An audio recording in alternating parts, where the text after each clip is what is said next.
This is a workshop, so we will not have public comment. This will be a discussion between staff and the council, but there will be ample time for public comment during our regularly scheduled hearings. So I'll now turn it over to staff.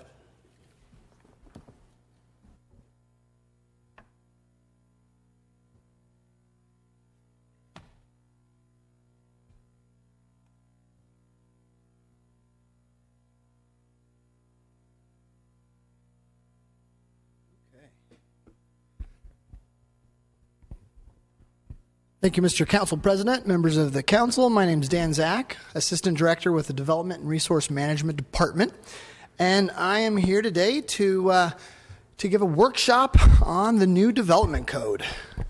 So we have two workshops scheduled. Today's will focus on a broad overview, and then we'll get into some of the details of single-family residential. And then the day after tomorrow, we'll talk about pretty much everything else. So mixed use, commercial, office, industrial, those sorts of things. So for the overview, a little bit of background I think is in order. First, I just want to talk a little bit about sort of the overarching purpose of why do we have a development code, and why do we need to update the one that we have. So the development code can be thought of as the DNA of the city. Just about every city in the country has some sort of zoning development code, land use regulations of one sort or another. We're no different. They became really common in the 40s, 50s, and 60s. The current incarnation of our code was adopted in 1962 and has been amended many times over the decades since then. Cities adopt these codes for various reasons. They started, in the early 20th century to deal with some of the conflicts between industrial uses coming into neighborhoods or rail yards sprouting up in areas that didn't maybe make sense. And a lot of times it's about avoiding conflicts. So, trying to keep traffic and parking overflow problems down in residential neighborhoods, for example. Trying to minimize traffic, noise and other conflicts maybe with residential areas. Conflicts between neighbors, trying to minimize those sorts of things. It's also oftentimes about maximizing public investments for public works projects and infrastructure. So making sure your density goes where your transit investments are, for example. Making sure there are students by where schools are being built. Making sure growth goes to where the water and sewer and storm drain infrastructure is built, and making sure it doesn't go the other direction. So it's about maximizing those investments oftentimes. And then for some communities, it's about beautification, enhancement of property values, things like that. This is Santa Barbara. They're known for their very strict architectural design regulations, for example, which is used to keep the community a tourist destination and keep the property values nice and high. So our code update is long overdue, and it has many benefits to it over the old code. One is that it is a much more user-friendly kind of layout. And so rather than pure text, the regulations are broken down into text, but also charts were available, graphics to help explain how certain design things are measured, how certain things that are maybe a little technical lay out so that people have more than just the text to go off of. The current code is very much legalese. Not only is it only text, but sometimes the text is a little bit archaic and hard to understand, not written in a really accessible kind of language. Partially because of the fact that this was a paper document for most of its life, and partially because of all the amendments. There are constant cross-references in the old code, and so it's hard oftentimes to find all of your requirements for a certain type of development in one spot. For example, C1, the commercial zone, lists certain permitted uses. C2 lists a few more and then says also everything in C1. So you have to go back to C1 to see what you can do. C3 says everything here plus C2 plus C1. And so it's not all in one spot. So you're constantly going back and forth. If you're not familiar with it, if you don't use it too often, it can make it a little bit challenging to make sure you really got everything. And so the new code, we feel, really improves upon that. Another advantage of updating the code has to do with the fact that last year this body adopted a new general plan, and in many respects the old code and the general plan don't quite line up, and so there are things proposed in the general plan, for example, that don't have a zone in the current code that can implement that. Likewise, there are things that folks might want to do now that require a conditional use permit or a rezoning. And if consistency isn't there between their proposal and the general plan, then those discretionary actions aren't allowed to happen. And so that conflict there can hold up projects and get in the way of approvals for projects that we might want to approve. So we've been at this for a while. A lot of us working on this code now are newer to it, and so we did some research to figure out the origins of the development code, and it actually goes back to August 2009. At that point, surveys were sent out to about 1,000 folks that used the development code and find out what they liked about it, what they didn't like, what they need it to do that it's not doing, and things like that, sort of as a basis to figure out if we needed to amend the code, make a new code, and to kind of get the ball rolling there. A year later, the MW Steel Group was brought in as a consultant along with Dia and Batia, urban regional planners, and they began work on the actual development code. A year later, they had an issues and options report that was put together. In August of 2011, the Technical Advisory Committee began meeting, and that consisted of architects, engineers, developers, community advocates, many folks that were interested in it. They met, all in all, about 80 times over the course of a couple of years, right up to the early part of this year when the public review draft was released. We had an internal draft in 2014, which is the first time this document had really congealed, and got feedback from city departments, planning department, and to make sure we were heading on the right track. In December 2014, the general plan was adopted. Now, the original concept was that we would have the development code at that time. That was a pretty ambitious goal, and the development code wasn't quite ready, so the general plan was adopted on its own so that the development code could be completed. Once the policy framework in the general plan was settled, then that was fed into the final version of the development code. We had a public review draft on March 31st. We had a 60-day public comment period. We held 16 workshops and meetings, and there were about 400 requested edits. And we were able to accommodate about half of those. We put out a Planning Commission and Council review draft in September. We had 5 more workshops, and since then have received requests for about 150 more edits. Actually, that on the slide is a little bit outdated. It's 165 now. I just tallied it up. And so we've been doing everything we can to accommodate those and to accept as many of those changes as possible, and keep perfecting this thing and letting the community have its input right up until the present time. So the key thing that the development code does, though, is implement our general plan. And so it is one of the number one things that you can do to implement a general plan is to have a code that makes it real. And so this is our general plan land use map. I'm sure you all recall this. And this is the zoning map that will go along with the development code. And so you can see they line up pretty well. Basically, what the zoning map is the general plan land use map with unincorporated areas carved out. Each general planned land use has one equivalent zone district that carries the vision for that area forward. This is the present zoning map, and so you can see it has a different feel to it and a different basic pattern to it. There are some things like, for example, some of the densities envisioned for the middle part of the city. There's not a zone in the current code that actually implements that density. And so if those densities are to be seen, a new zone, which would be RS5 in the new development code, needs to be adopted in order to make that policy come to life. Ditto with the mixed-use corridors along Blackstone and Ventura Kings Canyon. There's not a zone right now that can implement that, and so if that policy is to take shape, it needs a zone.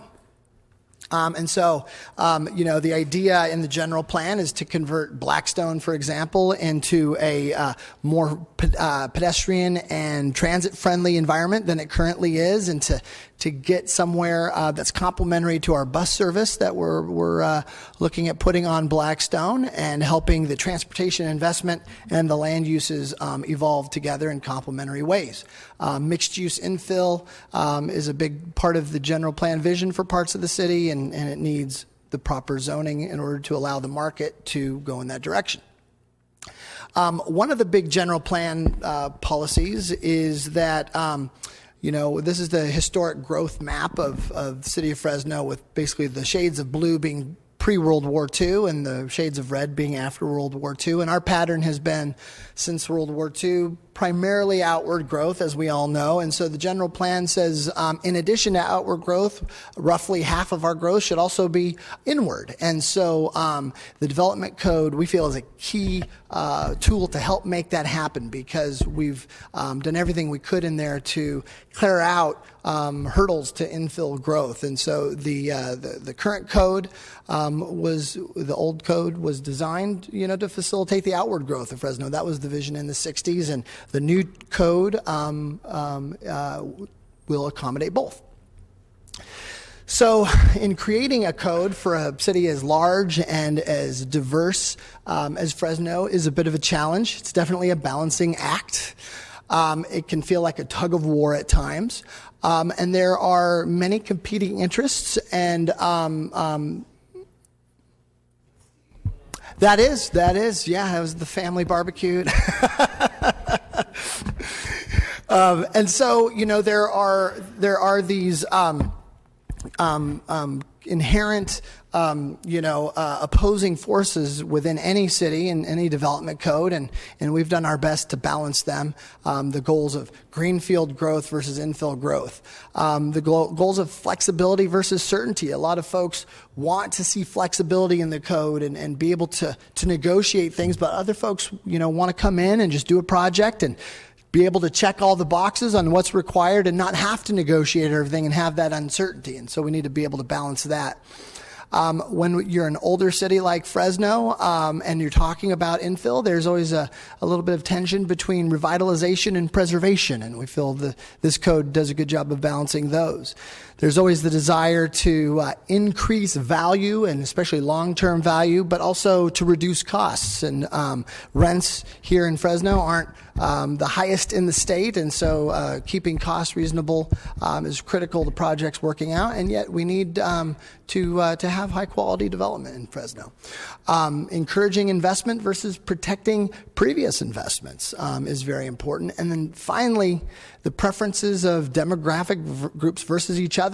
For example, certain groups, particularly, families with children, often prefer the single-family home lifestyle.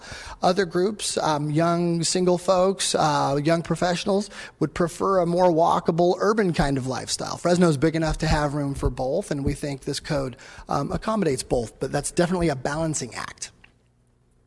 So today we're going to talk about some of the nuts and bolts of the regulations in the new code that pertain to single-family residential uses.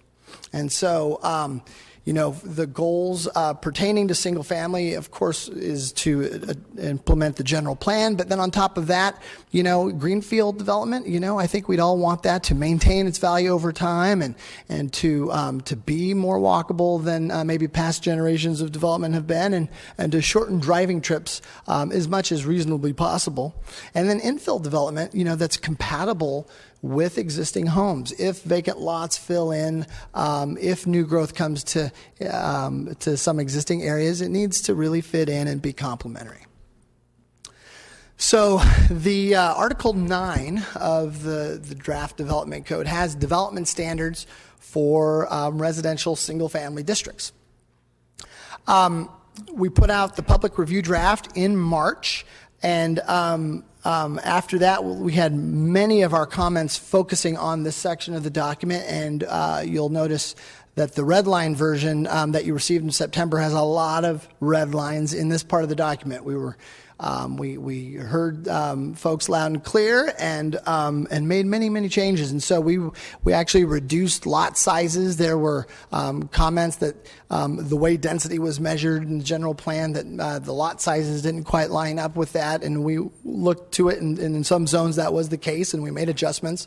There were concerns that we needed to adjust lot width and depth dimensions in order to match the current development trends in the industry, and we did that. We were flexible in adjusting setbacks to try to help more compact subdivision patterns that are going on out there today, help those have an easy time with this code. And and so you can see the development standards tables had a lot of edits. We called it the red line version, but we probably should have called it the blue line. There were facade design standards that were eliminated. There, for example, the one about half of the facade or less being taken up by the garage, or there were requirements to have various elements like bay windows and balconies, and we removed those.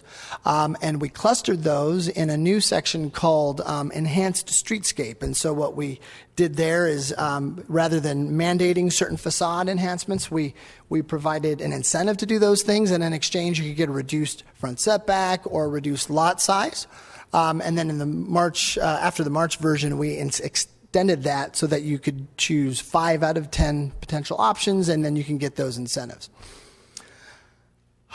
We also added an ability in the Article 9 to do some duplexes and compatible multifamily in the RS5 district. The general plan talked about some multifamily in that district, and the density of that area, which is 12 units per acre, can handle some multifamily, and so we added a section that would accommodate that.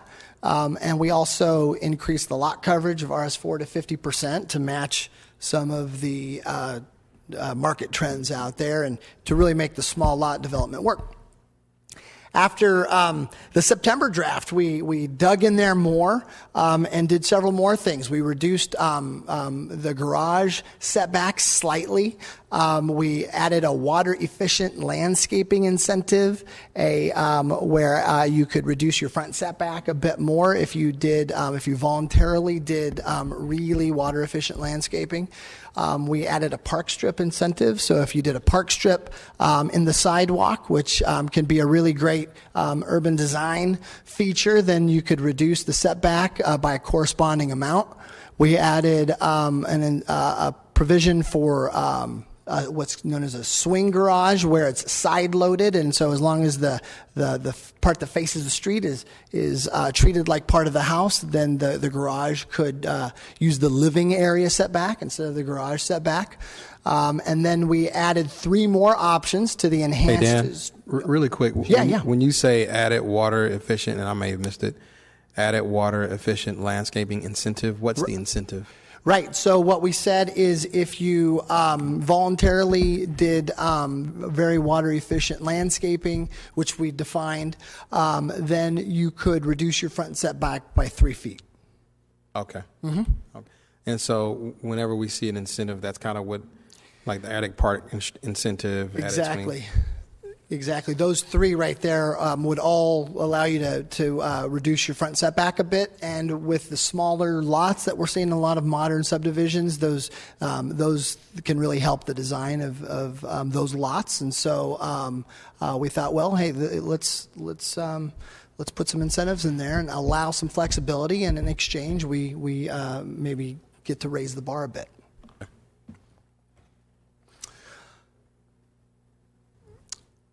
We also removed a requirement regarding connector streets. Now, if you recall from the general plan, a connector street, as the general plan put it, was focused on the areas, the quadrants between four major streets, usually a quarter section in size. And so the idea with the connector streets was that there'd be a north-south and an east-west street in the subdivision that would give direct access out of the neighborhood without having to snake your way all the way through. And so we removed a requirement that that buildings had to front on those streets. They could side or back onto those streets now. That was a request made of us.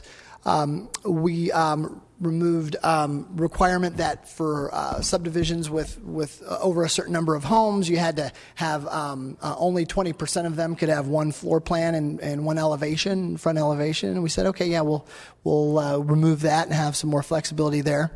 Currently, single-family zones allow crop cultivation, often as sort of land banking until the subdivisions go in, and so we put that back into the new code to match current policy. And then we created a process in the minor deviation section to allow some extra flexibility with the facade type of regulations that are more architecturally oriented than site planning oriented. We created a table, which we provided to you in September. And you might recall it's the green, white, and red one. And what we did is we compared the new code, in particular the RS4 and RS5 zones, the main single-family zones, to our old code and to other valley communities just to see how we were matching up. And so the bottom part of it is more subdivision related, but the top part relates to the stuff that Article 9 covers. And the green, the left side is the new code. And then this is the old Fresno code, and then some of our neighbor cities here in the valley: Clovis, Sanger, Kerman, Visalia, Bakersfield, Modesto, Merced, Madera, Stockton, and Sacramento. And the green cells are areas where our new code is actually friendlier, easier, more permissive than those other communities. And the red cells are where we're a little stricter. And then the white is where they're pretty much the same. And so we feel that that these new zones in the code are very flexible and very permissive relative to other communities in the area. Now, when it comes to the subdivision part of the code, we've also made a lot of changes. There was a request regarding vesting maps, and there was language in there about providing building information, elevations, and building footprints, floor plans for the homes that would eventually go there. We don't typically require that, and developers often aren't ready to provide that when they have a vesting map in, and so we remove that requirement. We added several protections for tenants of apartment buildings that become condominiums that get converted, and so to protect them as they have to relocate due to a condo conversion. We allowed cul-de-sacs to be a bit longer than we had allowed in the draft. And we reduced a requirement for major street access points. And so what that means is if you're looking at a subdivision that butts up against a major street, the local streets that link out to the major street would be those access points. The March version required one connection point for every 50 homes, which would, depending on the density of the subdivision, mean one of these side streets connected to the major street every 150 feet or so. And so we removed that requirement and just said once every 600 feet, which is about what you see here on this example. and then We also, just since the September draft, at the request of some folks, we scaled back some language in the subdivision design section regarding the intensity and location of uses. Really, the intensity and location of uses is driven by our general plan land use map and the zoning districts that will come in based on that. We left some language about if there's a variety of lot sizes, maybe have the smaller lots and townhouses closer to the major streets and the shopping areas. But other than that, we got rid of that section to have more flexibility there. And then we clarified that those connector streets, these streets here that I mentioned earlier, that they needed to be near the center of the quarter section, but that they could have some flexibility with where those went, and that they could curve and bend a bit in order to calm traffic. So we clarified that. We also clarified that pedestrian connections between gated communities and shopping centers could be gated if it's a gated private community. And so this, for example, is a shopping center at Shepherd and Champlain, and this is a community next to it that has a link. If this is a gated community here, then this can be a gated connection as long as the tenants or residents have a key or a code to go back and forth. The main idea is so the person living here doesn't have to go all the way out of the neighborhood and all the way around in order to get to a cup of coffee or something like that. They can walk right through. And so if it's a gated community, it's fine to gate that connection also. We clarified that. We also added some flexibility for the precise location of those connections. So, we say every 600 feet. If that dumps you in the loading dock, for example, we'll allow a little bit of flexibility so it can come in at a nice junction point with the shopping center.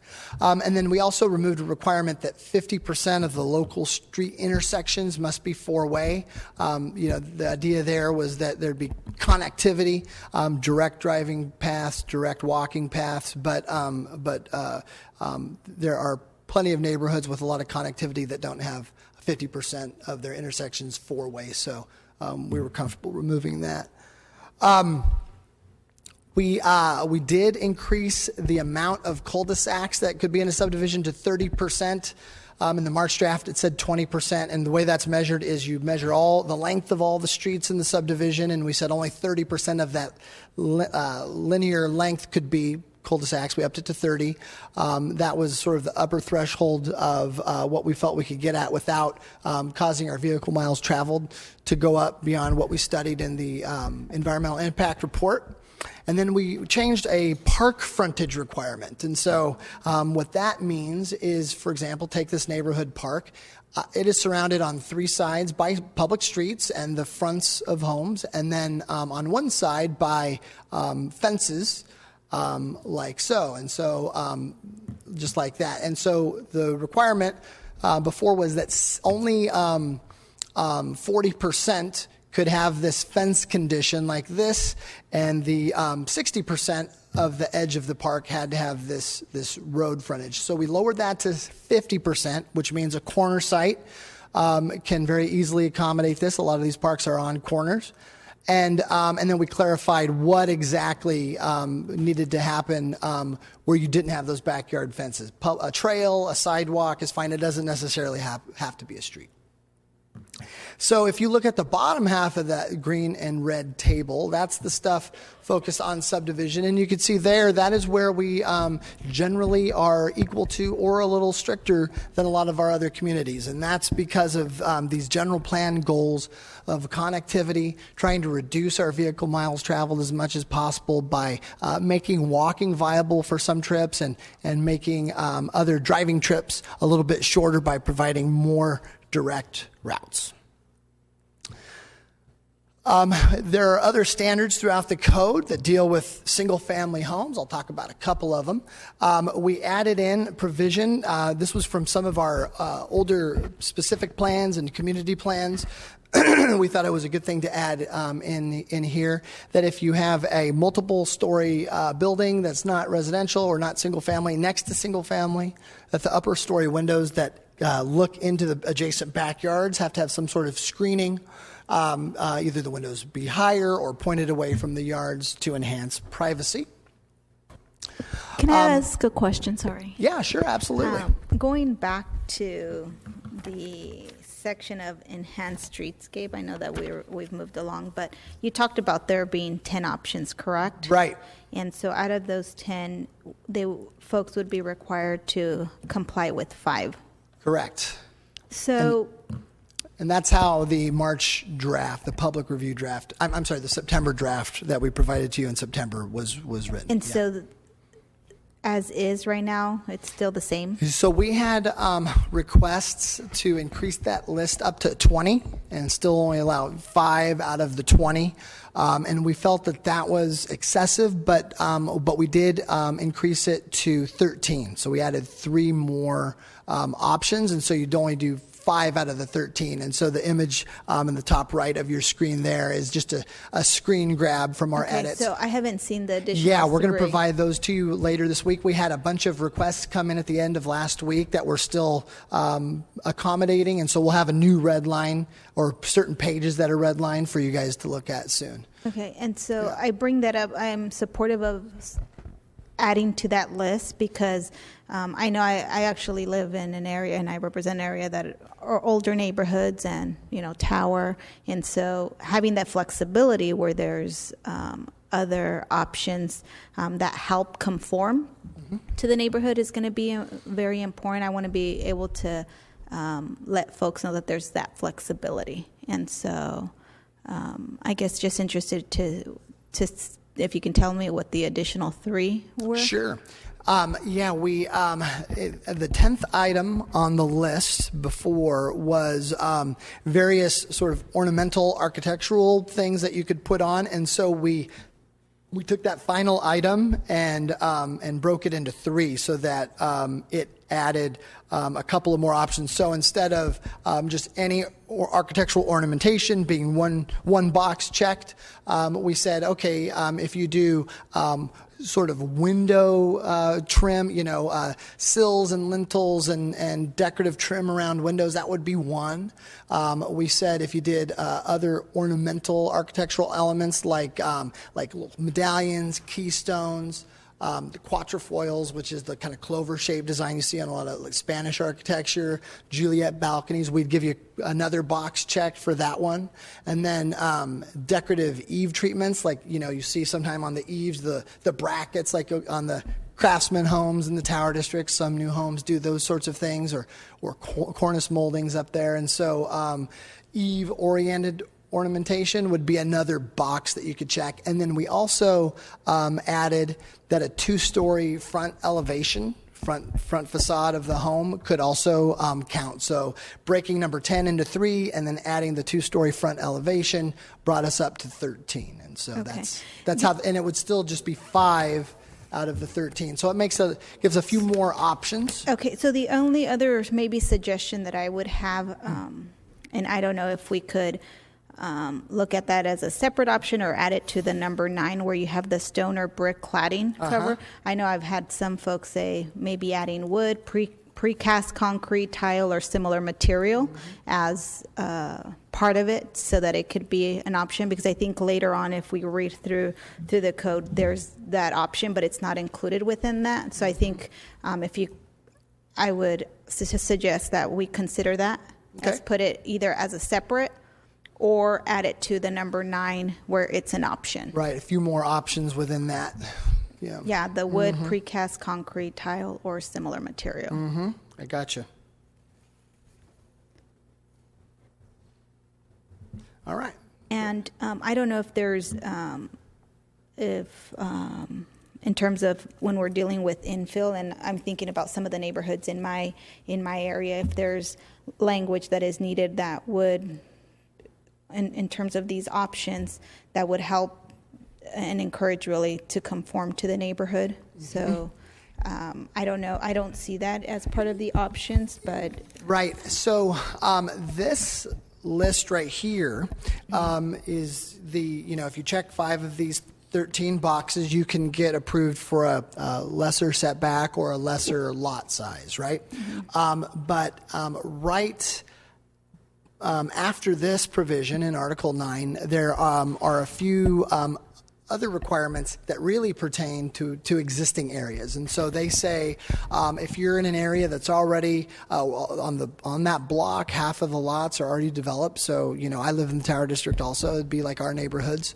And there are vacant lots every so often. And so those provisions, which I didn't mention today because I've been focused more on things that we've been changing over the last couple of months as we work with the community, and this part hasn't changed since the March draft, but there are provisions in there that if the block is already developed, then the new home has to match the setback of adjacent homes. For example, you don't want one house way back or way up front of all the other houses, right? Can that one be used as part of those 10 or that list? This it's one is geared toward new development.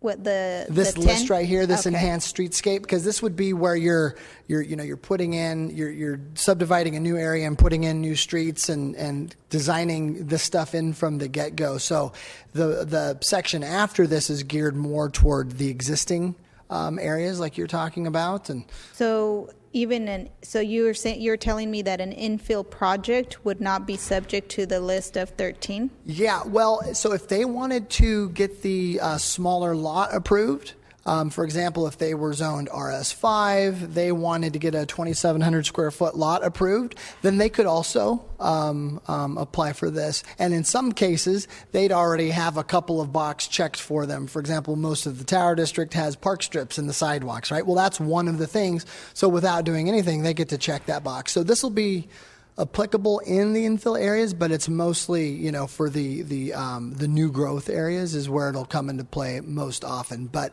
the infill homes will have to match the setbacks anyway. It's not an incentive; they have to do that.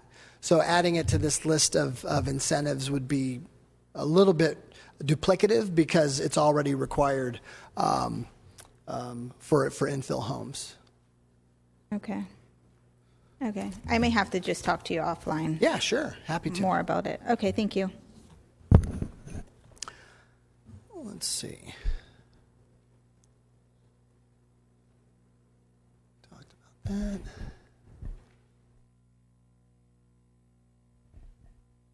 Okay. So, some of the other changes we made recently was we added a requirement. This was something that came out of the Planning Commission meeting that to improve our posting of notices. So when people apply for development permits, posting them in a central location on the city's website. We clarified that subdivision monument signs could occur in the median island of a public street. The language in the prior draft suggested that they couldn't be, so we clarified that. And then there were restrictions on model homes, which were actually a carryover from the current code that was not really utilized, and so we removed that because that conflicted with how a lot of the home builders run their model homes, and we already have good policies in place to make that work, so we eliminated that section. You might have heard of the concept plans. It's something that came out of the general plan also.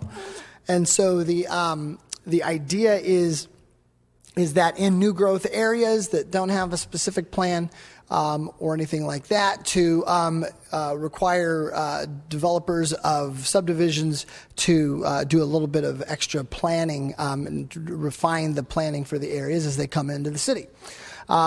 The requirement in the March draft was pretty complex, pretty arduous, and so we deleted the whole section, started over, and made it much simpler, and so we reduced it to just two parts, a land use map and a connectivity map. And so the idea being, when you develop your subdivision, show how you can link into other subdivisions in the vicinity so that over time as the quarter section develops, things have the ability to link together.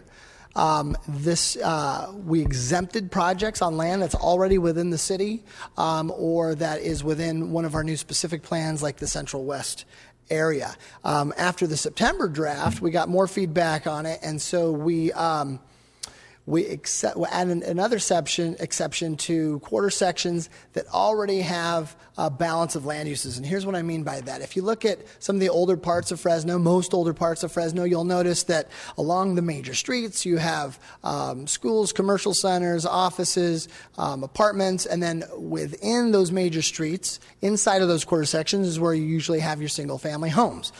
This is around First and Shields, for example, and that's the pattern out there. And then this is Champlain and Shepherd, same basic pattern, right?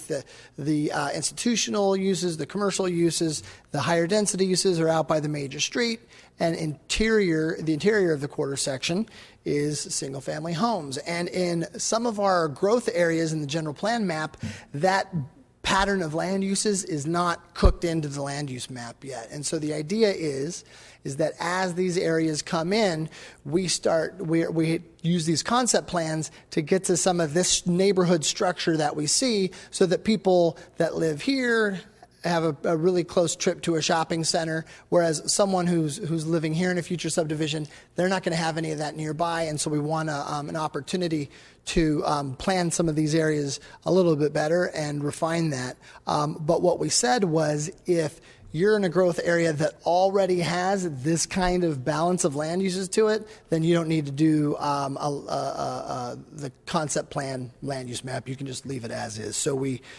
some areas already have that balance, and we won't make them do that land use planning in a concept plan. So that concludes my formal presentation. For anyone in the public that's watching, I just wanted to point out that we're doing another workshop on Thursday on mixed-use, multifamily, commercial, and our employment districts. We'll have a public hearing on the 12th at 5:30, and then the public hearing will be continued to the 19th. Is the current plan. So with that, we'll turn it over to you. All right. Thanks, Dan. So essentially, do we have any council members have any questions? If we see none, then we can. Do you guys have any questions? All right. Then we can close our public hearing, our workshop. Thank you.